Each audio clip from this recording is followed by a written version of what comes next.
Shalom Bapak Ibu Saudara.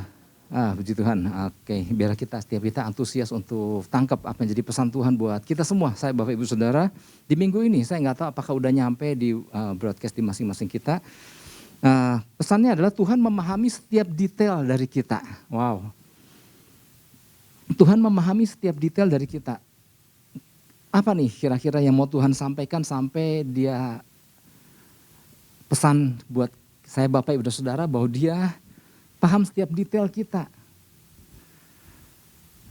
Rasanya ada yang bertanya-tanya tentang Tuhan. Tuhan kau kenapa begini, kenapa begitu? Seolah-olah kayak Tuhan gak tahu gitu. Tapi saya menangkap bahwa melalui pesan ini Tuhan mau katakan gini. Jangankan engkau, aku lebih tahu setiap bagian daripada diri kita. Yang seringkali kita juga gak pahami. Tapi Tuhan lagi mau yakinkan bahwa setiap detail apapun dari diri kita, dari apapun yang kita alami, yang kita hadapi, dia tahu persis. Nah ini yang menjawab mungkin ya, ada hati-hati yang mungkin galau, ada hati-hati yang mungkin bertanya-tanya, ada hati-hati yang mungkin merasa sendiri. Di tengah keramaian banyak orang, di tengah keluarga, tapi tetap merasa sendiri. Nah Tuhan mau meyakinkan kita melalui pesannya. Lukas 12 ayat 7. Saya mau ajak kita baca bersama-sama satu ayat yang gak panjang ini.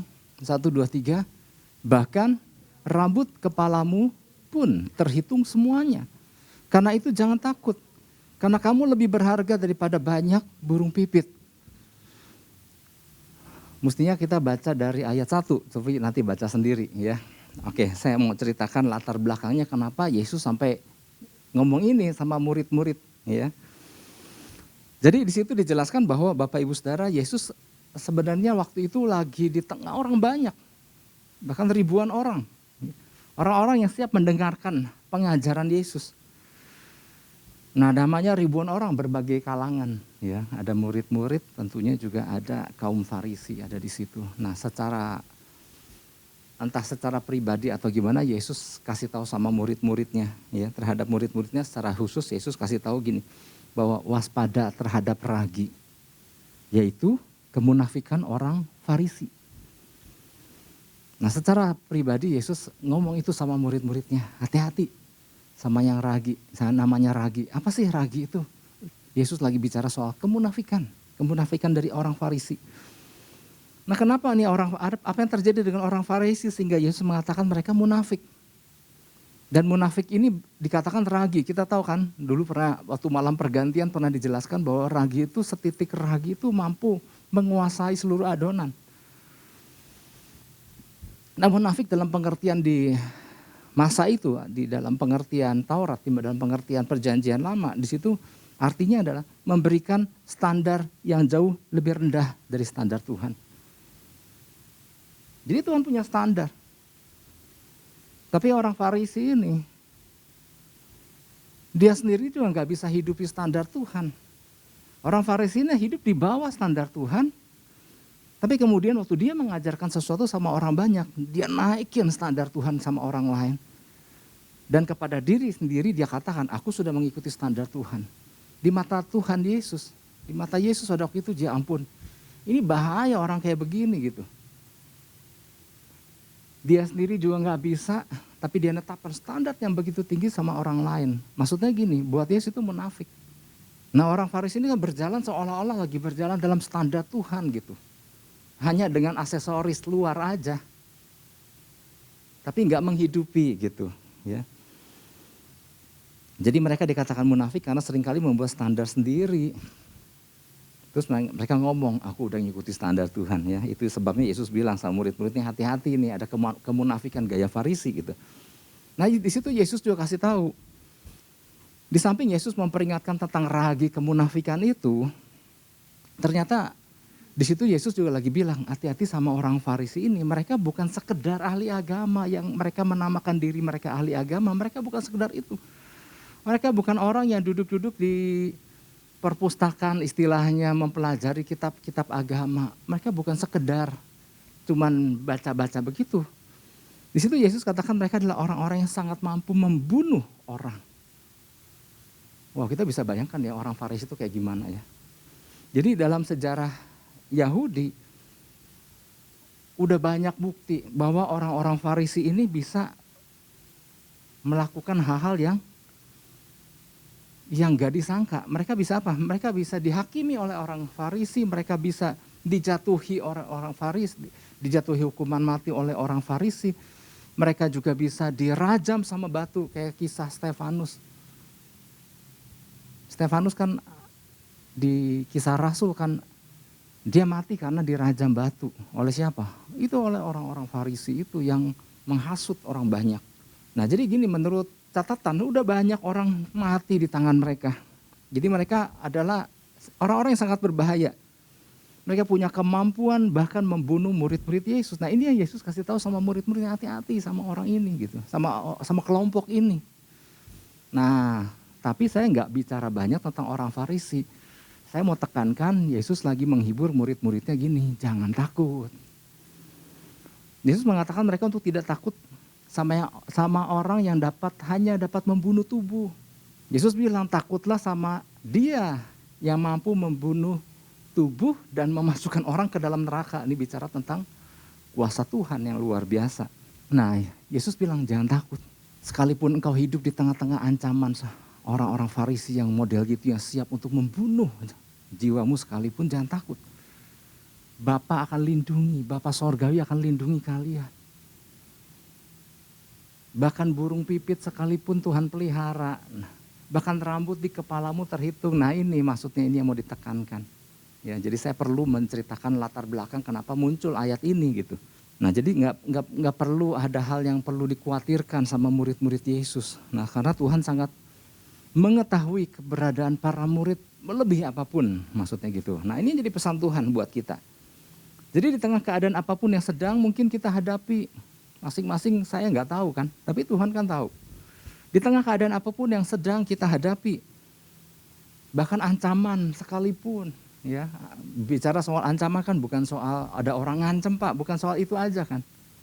Ancaman untuk apa yang akan terjadi hari-hari ke depan, kalau keadaanku tetap begini, kalau pandemi nggak lewat gitu kan, ini banyak orang ngalami masa-masa ini.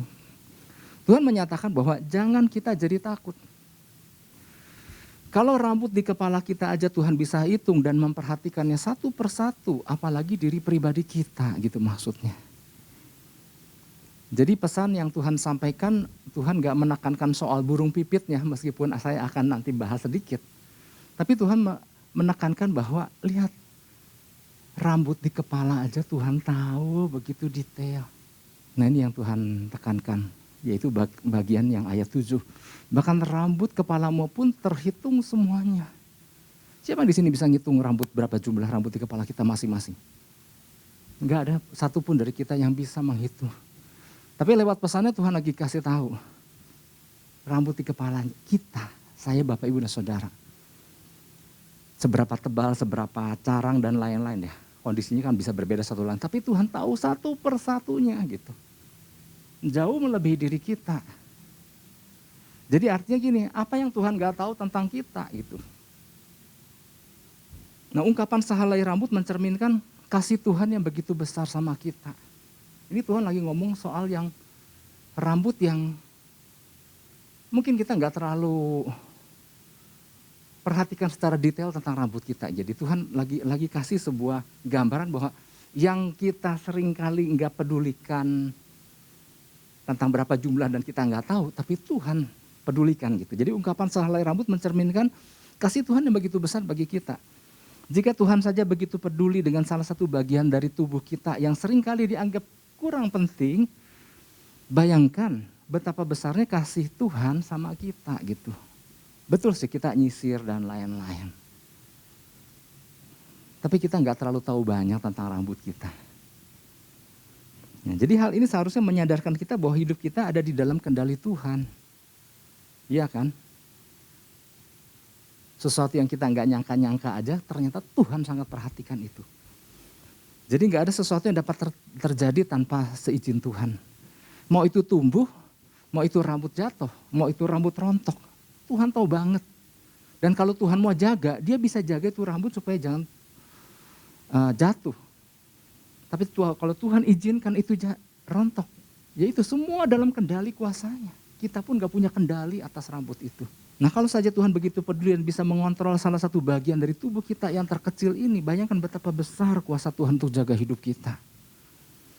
Nah itu pesannya. Oke, sekarang kita masuk ke dalam penjelasan. Jadi beberapa hal yang perlu kita pahami berkaitan dengan pesan. Kenapa Tuhan kasih pesan tentang soal rambut. Tuhan tahu banget secara detail. Tuhan tahu apa yang ada di kepala kita. Yang seringkali kita hanya selewat cuman nyisir aja atau ganti-ganti model dikit. Tapi Tuhan lagi mau katakan jauh lebih detail. Tuhan tahu tentang rambut yang ada di kepala kita. Belum lagi bagian-bagian yang lain, tetapi Tuhan tekankan soal rambut. Yang pertama gini, betapa kita berharga dalam pandangan mata Tuhan. Ada dalam kurung, selayaknya tunjukkan penghargaan kita kepadanya. Tuhan sangat menghargai kita, sangat menghargai bagian yang terkecil dari diri kita. Masa sih dia nggak tahu tentang kondisi kita gitu maksudnya. Nah kalau kita paham itu, selayaknya tunjukkan rasa hormat kita sama Tuhan. Lukas 12 ayat 7 ya, ayatnya masih sama, bahkan rambut di kepalamu pun terhitung semuanya. Karena itu jangan takut, karena kamu lebih berharga daripada banyak burung pipit. Nah ketika Yesus sedang meyakinkan para murid untuk tidak jadi takut dan khawatir terhadap tindakan yang bisa dilakukan oleh kaum Farisi terhadap para pengikut Yesus. Yesus menggunakan dua macam contoh. Ada binatang, ada benda. Ya. Nah, burung dan rambut. Nah, bagi sebagian orang, contoh yang Yesus mau sampaikan, yang Yesus sampaikan kepada murid itu dianggap contoh remeh. Apa sih gitu? Tapi lewat contoh ini, Yesus lagi kasih tahu. Yang orang lain gak perhatikan. Misalnya yang pertama gini, burung pipit. Siapa sih yang mau dikasih burung pipit? Siapa yang mau dikasih burung pipit di sini? Burung pipit tuh burung yang ada di depan tuh. Suka kalau ada guyonan bilang burung yang agamanya Kristen apa gitu ya. Itu pipit, burung gereja. Sparrow. Yang coklat itu. Yang bisa ada di mana-mana.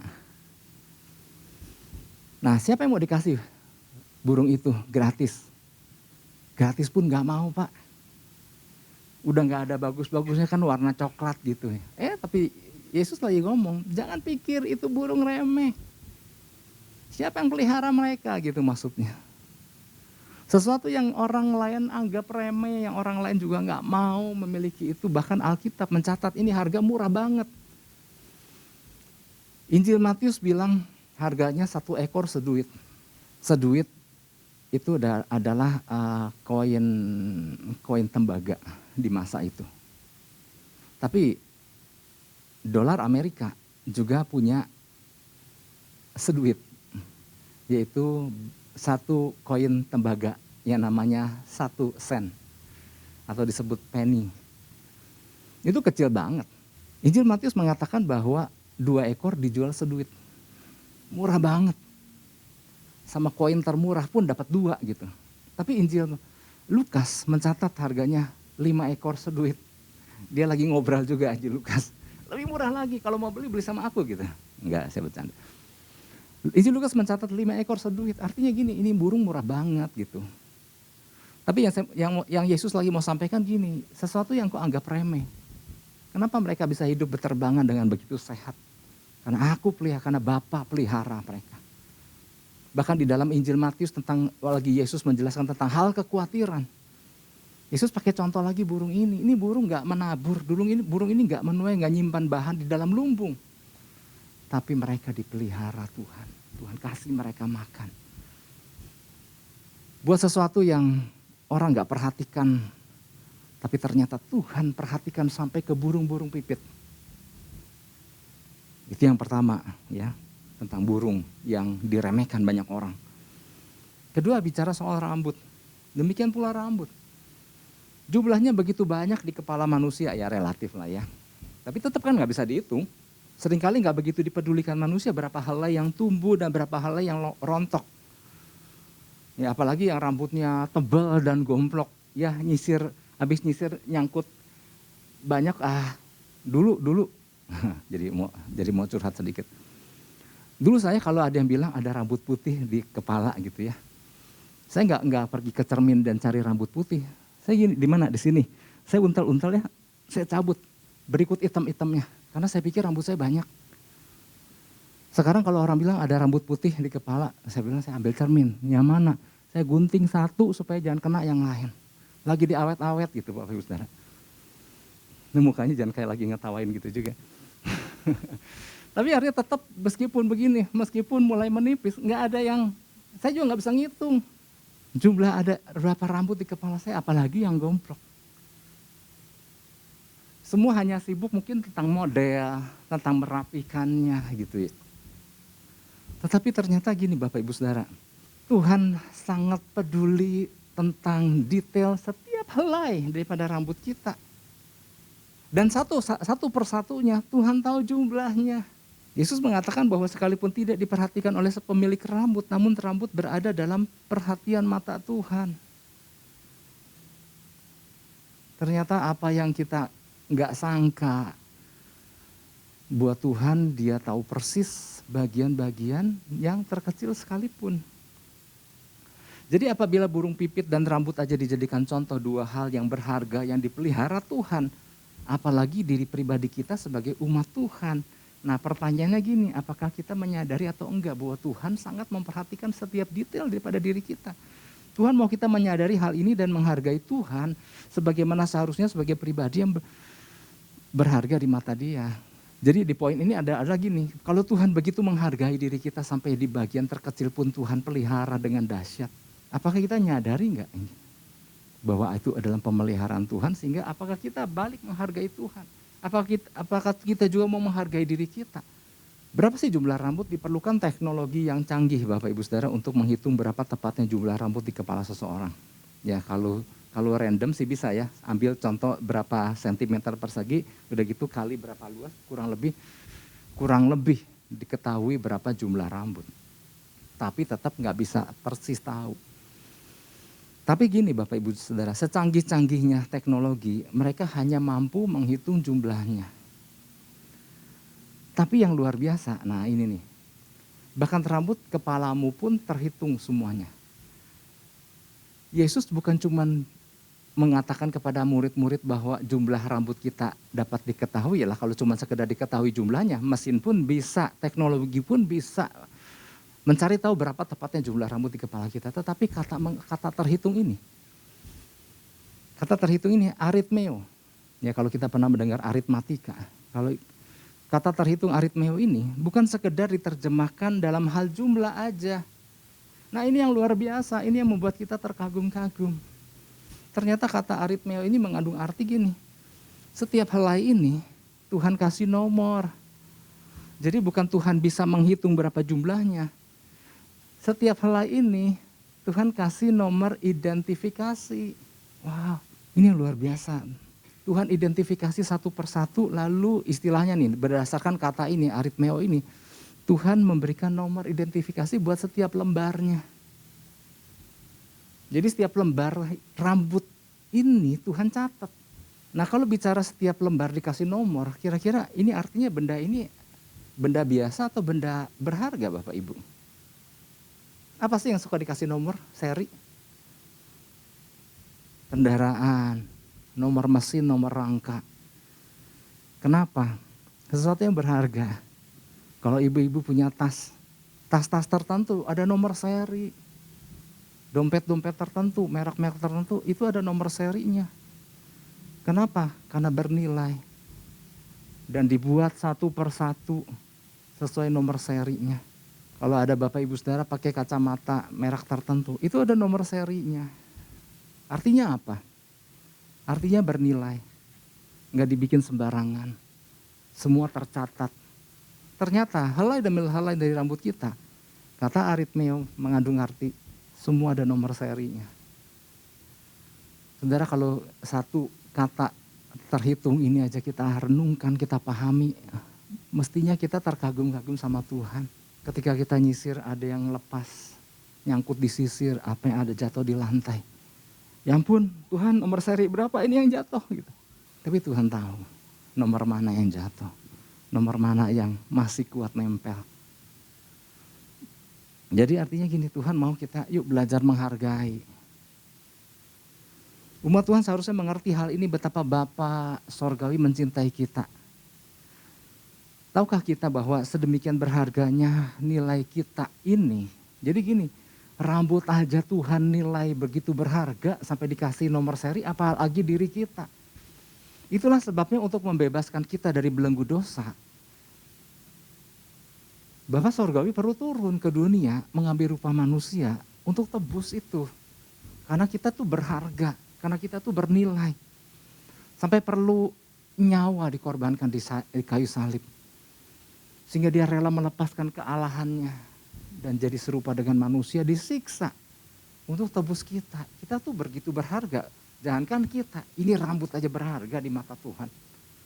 Saya percaya Tuhan lagi menjawab setiap kegalauan, keraguan-raguan, pertanyaan-pertanyaan yang tidak mendapat jawaban. Tuhan lagi mau meyakinkan bahwa bagian yang kamu gak perhatikan aja aku hargai, apalagi kamu, gitu maksudnya.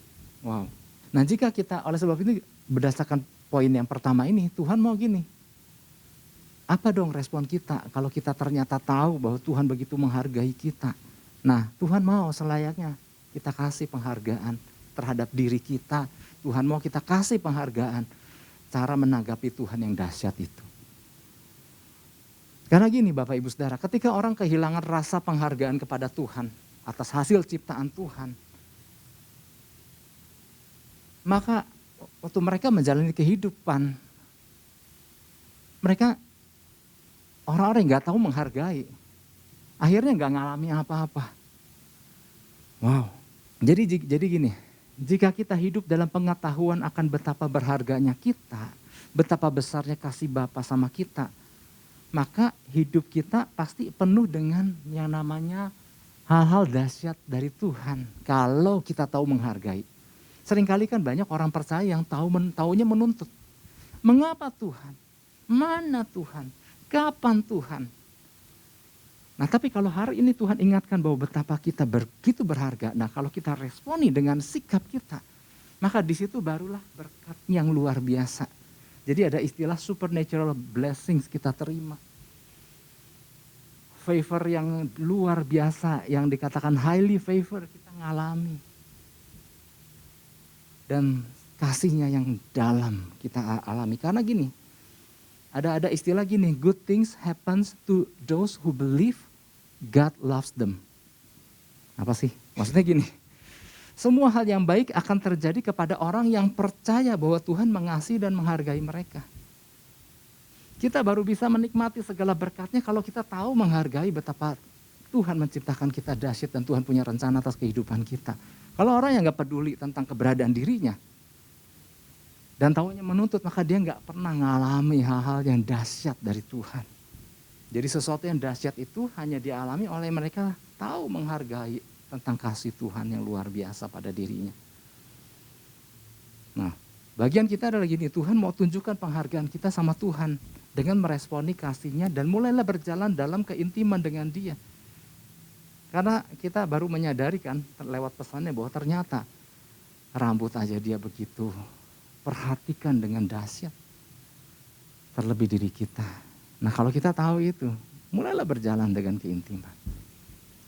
Saya mau kasih perbandingan gini, dulu aja waktu mungkin orang-orang yang sudah menikah aja, kenapa bisa memutuskan untuk memilih pasangan yang hidup bersama dengan kita sampai hari ini? Kenapa? Karena dulu kan kayaknya gitu. Calon pasangan kita dulu itu kita anggap dia lebih perhatian daripada orang-orang, daripada pesaing-pesaing lain. Kayaknya aku pilih dia, kayaknya dia perhatiannya sangat besar. Ya mungkin hari ini gak tahu perhatiannya masih bertambah besar atau jadi berkurang, gak tahu deh ya. Tetapi itu aja kita memutuskan untuk mau berjalan dalam pernikahan dengan orang itu. Apalagi sekarang dengan Tuhan yang bukan saja memperhatikan, dia tahu setiap detail kita, dia begitu menghargai kita, dia begitu mengasihi kita. Masa sih kita gak mau berjalan bersama dia dalam keintiman? Saya ingat di dalam Yesaya 40 ayat 31 kan pesan Tuhan di awal tahun 2022. Tentang, coba kita buka ya. Orang yang menanti-nantikan Tuhan mendapat kekuatan yang baru. Seperti Raja Wali yang terbang tinggi dan kekuatan sayapnya. Nah, Kenapa Tuhan waktu itu pesankan tentang pentingnya kita menanti-nantikan dia. Kita ngerti ya, waktu itu dijelaskan. Hal menanti-nantikan adalah tentang bagaimana kita duduk diam bercengkerama dengan Tuhan. Ada alasannya, kenapa? Karena dia begitu tahu, begitu detail. Bukan tentang rambut, waktu itu di dalam Yesaya 40 ternyata dia begitu detail tentang alam semesta. Dia katakan gini, lihat bintang-bintang di langit.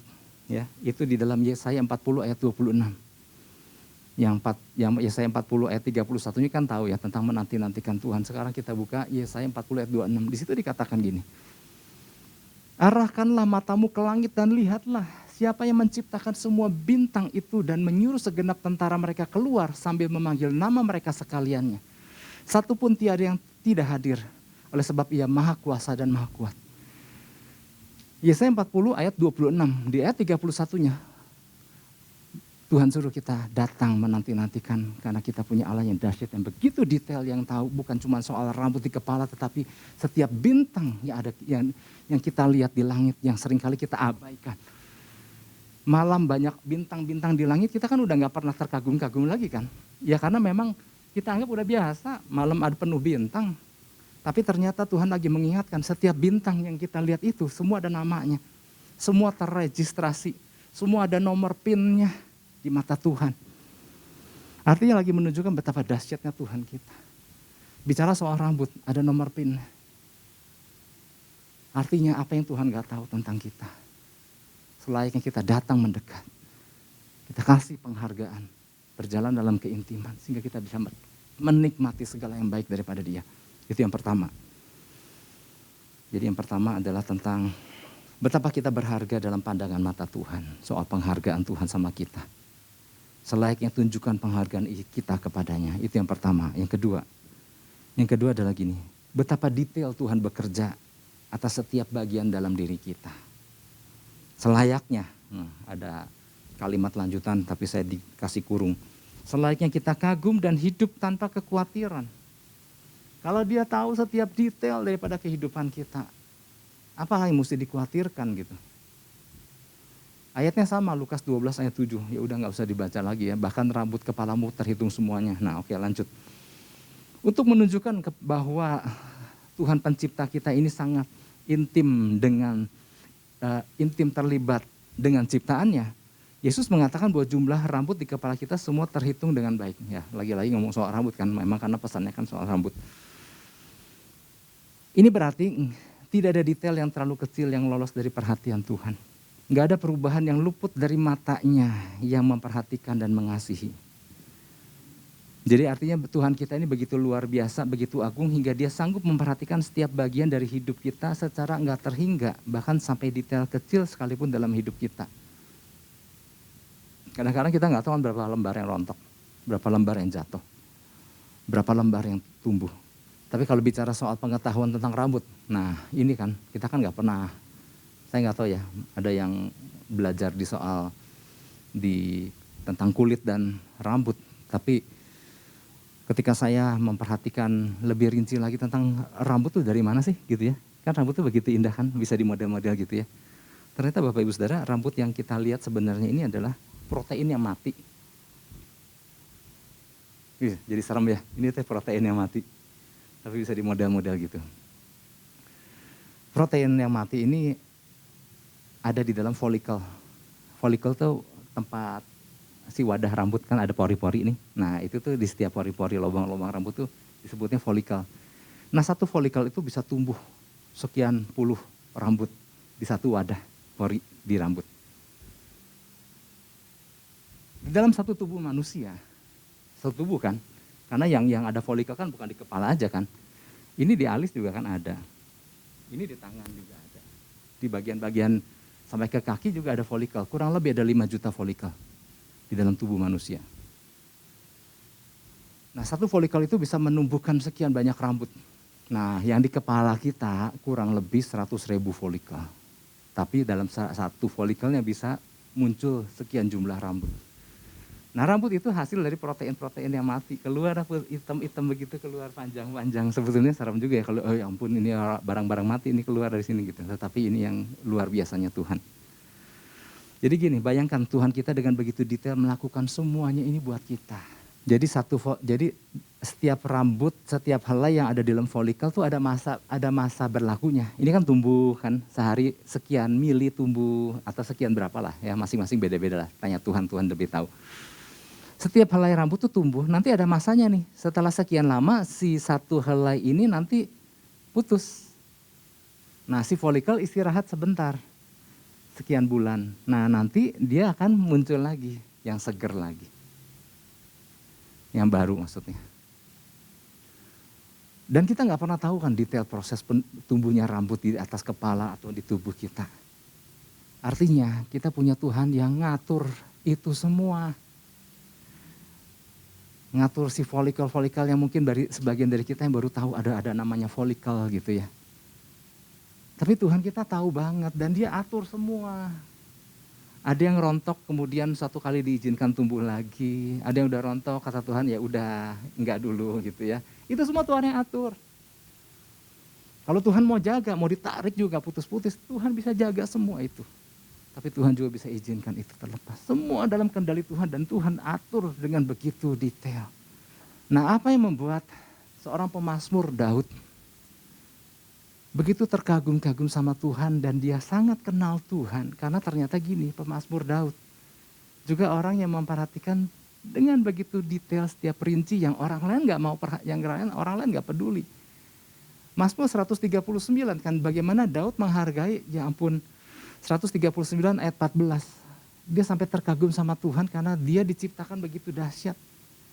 Setiap detail bagaimana proses benih dari sejak dikeluarkannya sperma masuk ke dalam ovarium berbuah dan lain-lain. Waduh itu Daud bersyukur sama Tuhan karena perbuatan Tuhan begitu dahsyat. Aku bersyukur kepadamu oleh karena kejadianku dahsyat dan ajaib. Ajaib apa yang kau buat dan jiwaku benar-benar menyadarinya. Ayat 15 coba. Tulang-tulangku tidak terlindung bagimu ketika aku dijadikan di tempat yang tersembunyi dan aku direkam di bagian-bagian bumi yang paling bawah. Ayat 16 deh udah sekalian. Matamu melihat selagi aku bakal anak. Belum jadi anak loh, baru bakal anak. Dan dalam kitabmu semuanya tertulis hari-hari yang akan dibentuk sebelum ada satupun daripadanya.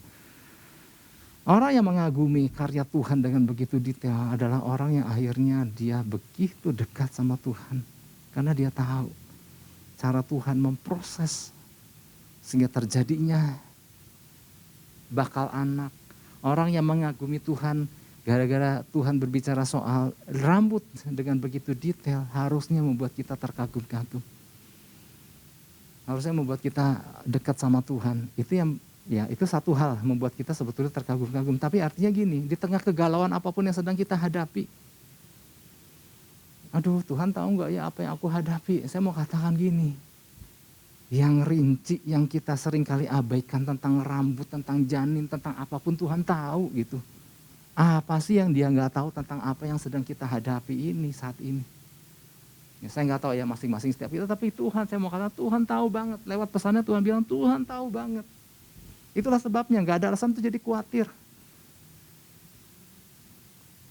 Itulah sebabnya inilah saat dimana kita mengucap syukur. Karena Tuhan tahu setiap apapun yang sedang kita hadapi, yang sedang kita alami. Mungkin ada yang mengalami kesesakan, mungkin ada yang mengalami kesendirian, mungkin ada yang mengalami ancaman, ketakutan apapun. Lewat pesannya Tuhan bilang, Tuhan tahu banget. Itulah saatnya, sebetulnya saatnya kita tenang. Kita serahkan perkara kita sama Tuhan dan berjalanlah bersama Dia. Kalau Tuhan mempercayakan kita sebagai prajurit, inilah sebetulnya kita mengucap syukur gitu ya. Siapa sih? Ini prajurit itu bukan prajurit sembarangan kan? Ini prajurit special force. Kapan berlatihnya, kapan larinya, kapan naik pakai talinya, kapan latihan terjunnya kan nggak pernah. Tapi Tuhan tahu cara melatih kita hari lepas hari dalam kehidupan. Sehingga kalau kita tangkap pesan Tuhan, visi Tuhan, artinya kita menghargai Tuhan. Oh Tuhan, aku ini prajuritmu yang luar biasa. Aku ini special force-nya Tuhan. Tapi mereka yang gak peduli mau apapun visinya. Gue mah gak mau tahu. Nah ini sama aja dengan orang yang nggak peduli dengan apa yang Tuhan lakukan. Oleh sebab itu mari Bapak Ibu Saudara.